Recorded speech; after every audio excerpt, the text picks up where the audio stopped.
hooking it up. We got a lot of kicking in, like we had mentioned we were going to do. I thought we made some ground up there. Matter of fact, the last couple days, our kicking teams have gotten better and better. We've got a lot of young guys on those teams, and just learning the technique and just how to practice like a major college football player. And so we've got a lot of young guys in second team positions right now that are really capable guys that just need to continue to learn exactly how to do things and exactly what to do. But they might start bumping some people out of the box if they keep coming on in that regard. You'll probably ask about quarterbacks. We did rotate them all again. They all got some reps with the ones and the twos and the threes. I will give you some stats. Nick Robinson with the threes went 4 for 4. That's it. No more stats. But anyway, Nick did a good job. And, first couple drives, offense could not get it in the end zone. And then the third time around, the third rack, I think the offense, one scored. I think the two scored as well. Short yardage, offense did a really nice job. Third medium, third and long, it looked like the defense got the best of that drill. When we put the ball in the red zone, offense found a way to get it in the end zone, and then had a couple two-point plays. I don't remember exactly. I think that was about a wash, but I'm not exactly sure on that. But those are some of the situations that we hit. We hit a 1-minute drill before the half type situation. The defense, I think, knocked them out both times. One was 3 and out. I think the other one was, they might have got to midfield, started on the -30. So the defense did a good job in the 1-minute drill. So with that, I'll let y'all ask any questions you want to ask. Based on the all three quarterbacks getting reps this time, but from what you saw, do you see cutting that to 2 guys based on what I you don't saw know. today? I really don't know. I mean, I'm walking away from the practice. I feel like I know less about what to do than going in. That's just my first impression of that. I will, we will watch the film. We'll make a determination. Obviously, we've had, I guess, 17 practices, 18. I don't know how many we've had. So there's a lot of things to start making some judgments by, how they've performed to this point. So is it time for racking them right now? I don't know. But we'll watch the film, and Coach Schottenheimer and I will have a nice discussion on what we think the next course of action is, and we'll just see. Is it frustrating in a sense that it hasn't? You say you haven't come to a clear decision. It's frustrating from your Well, a standpoint? little bit. I mean, I'd like to know and have peace. I mean, I'm waiting for some peace. I mean, when I make big decisions and I have a little time to make it, my goal is to, I like to pray about it. I like to think about it, and then I like to have some peace that, hey, this is the right thing to do, and I don't have that peace right now. So it's I'm a pretty patient guy, but it's starting to, the clock's ticking. You've had a lot of big decisions over your career as a coach. How does this one stack up as far It's a big one. It's a big one, and a lot of times I got a feeling it's going to play out on the field in games. It might be the first guy that goes in plays his tail off, and we have peace then. It may be that doesn't happen, and maybe we should let another guy have a chance. And I've always said, if there's a big gap between the number 1 guy and the 2 guy, there's probably a little more grace for that 1 guy. But if it's like this, and the guy who starts out, if he struggles mightily, maybe you make a change. But I've not been a guy, I've never been a quick trigger, pull a guy out of a game kind of coach, because I've played the position, and I've just seen guys working through things that they have to work through. It's just part of the process of becoming a quarterback. And so my goal is not to be, a quick trigger by any means, but, we'll be watching every play and observing how things are going, and who knows how it's going to end. I mean, this is a little bit of a leading question, but is it harder and harder to foresee there being a number one, this is definitely the guy for the starter? Well, we're gonna have. I mean, is there a chance that we have two guys that rotate some reps? There's a chance that we decide that. I don't know if we will. I'd rather not do that. But if that's what if we're just stumped and we don't know, we're like, all right, let's play some ball and just see what happens out there on the field. We did it in 2001 with Green and Corey Phillips, and Green played exceptionally well that day, and that really solidified his starting position at the time.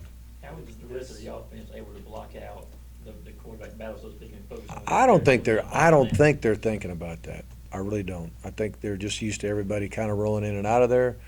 I think they know they got to work on their own assignments and things that are important for them to have success at their position.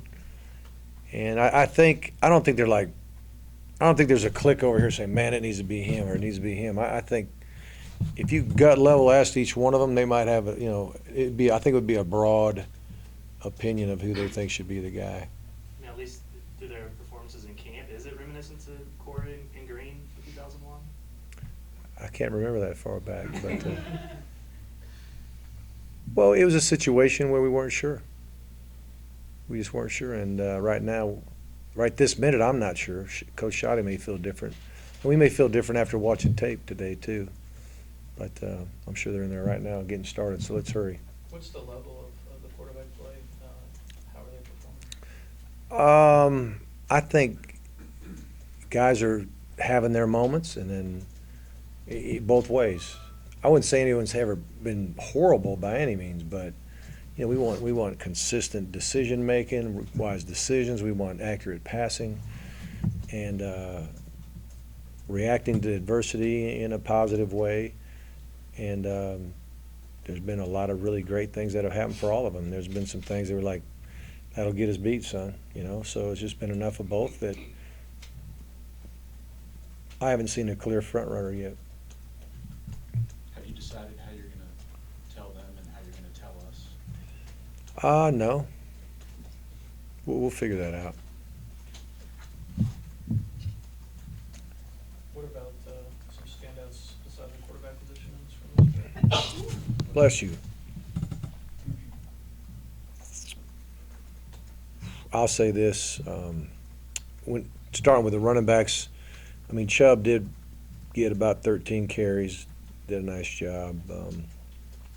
Sony, I mean, Sony had good reps, and Keith and Brendan, they all got quality reps. A.J. Turman ran the ball well with the 3 unit.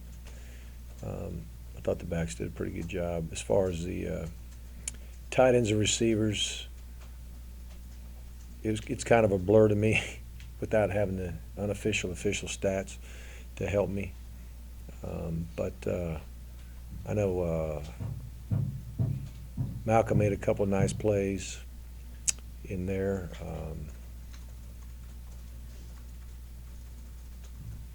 Defensively, whoever was rushing with the number 2, whoever was the edge rushers with the number 2 unit was having a good day. We're struggling there protecting.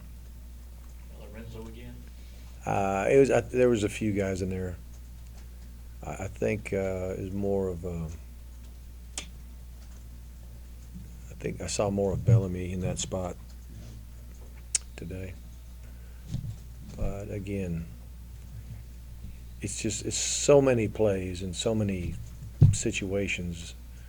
You really got to go back and watch the film to catch it all. And I'm more worried about the scrimmage going well, directing officials where the ball needs to be spotted, and making sure that everybody's where they're supposed to be when they're supposed to be there. So again, I'll learn a lot more watching the tape. How did Isaiah Wynn look running with the tackle? You mentioned one of the some. You know what? I didn't just stare at him the whole time. When I watch a scrimmage, I try to think like a quarterback. I spend a lot of time in the quarterback meeting room, and if I know what the play is, I'm thinking in my mind, what's this coverage? I'm thinking what's protection should we be in? I'm thinking what his read should be.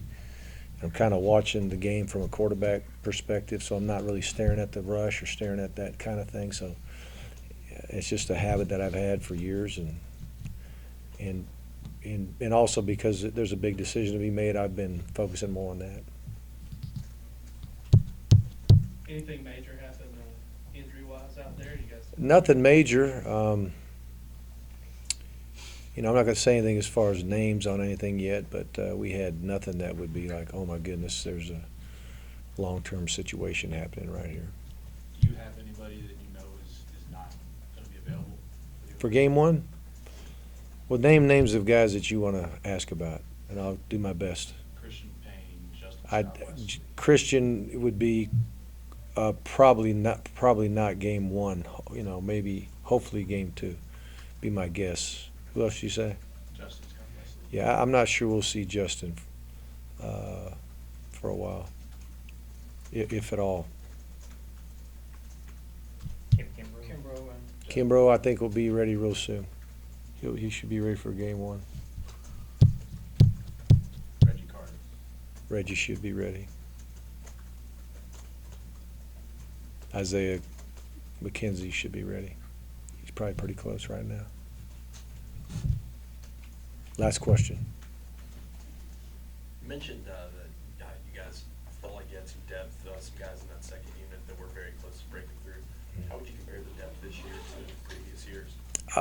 There's a lot of talented guys, but a lot of inexperienced talented guys. It's true on our offense and defense. It's true on our special teams. But you can see, we use the term, these guys are flashing, meaning you'll see a flash of, wow, this guy's going to be pretty good one day. But then you see him also be a freshman, whether it's fatigue, learning how to practice the way we practice, or just mental errors or whatever it may be. They're just not polished yet, but they're talented, and I'm excited about that bunch of young players we brought in.